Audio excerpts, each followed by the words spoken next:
Doctor صاحب، سورہ بنی اسرائیل کی جو پہلی آیت ہے کہ پاک ہے وہ ذات جو اپنے بندے کو ایک ہی رات میں مسجد الحرام سے مسجد اقصیٰ لے گئی تاکہ اسے اپنی قدرت کی نشانیاں دکھائیں. میں اس سے پہلے یہ بات بہت سارے مسلمانوں کے آگے رکھ چکا ہوں، اور مسلمانوں کے رنگ فک ہو جاتا ہے، ان کے ہوش اڑ جاتے ہیں جب انہیں پتہ چلتا ہے کہ مسجد اقصیٰ تو تب بنی نہیں تھی. اور میں اس بات پر دعویٰ کرتا ہوں کہ یہ جو آیت ہے یہ سلیمان بن عبد المالک بن مروان نے، اموی خلیفہ نے قرآن میں شامل کی ہے.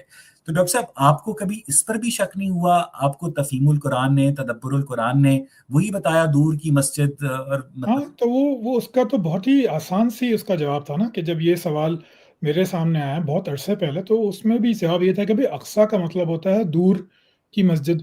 اور بعد میں وہاں پہ لوگوں نے یادگار کے طور پہ ایک مسجد بنا بھی تھی جس کا نام مسجد اقصیٰ پڑ گیا. یہ وہ مسجد اقصیٰ تھوڑی ہے، یہ تو ایک دور کی مسجد لیکن تھی، دور مسجد کی الحرام سے مراد وہی مسجد الحرام ہے. ہاں، مسجد الحرام سے مراد تو مکہ ہے، وہی لیکن ایک مسجد ہی. الحرام ہے جو ہاں، مکے والی ہے. ٹھیک ہے نا جو سر؟ مکہ وہ والی ہے. آپ اپنی کزن کے کمرے سے نکلتے ہیں، مسجد الحرام سے گھوڑے پہ بیٹھتے ہیں، اوپر اڑتے ہیں، اور پھر آپ آ بھی جاتے ہیں. وہ یہ ام ہانی والی روایت ویسے جو ہے وہ سب سے مشہور روایت وہی ہے، اور اس کو مستشرقین نے مشہور کیا ہے، کیونکہ ام ہانی کا رشتہ جو تھا وہ آپ صلی اللہ علیہ وسلم نے مانگا تھا اور آپ کو نہیں دیا تھا. نہیں دیا گیا تھا. بڑی خواہش تھی آپ کی، آپ کو نہیں دیا تھا.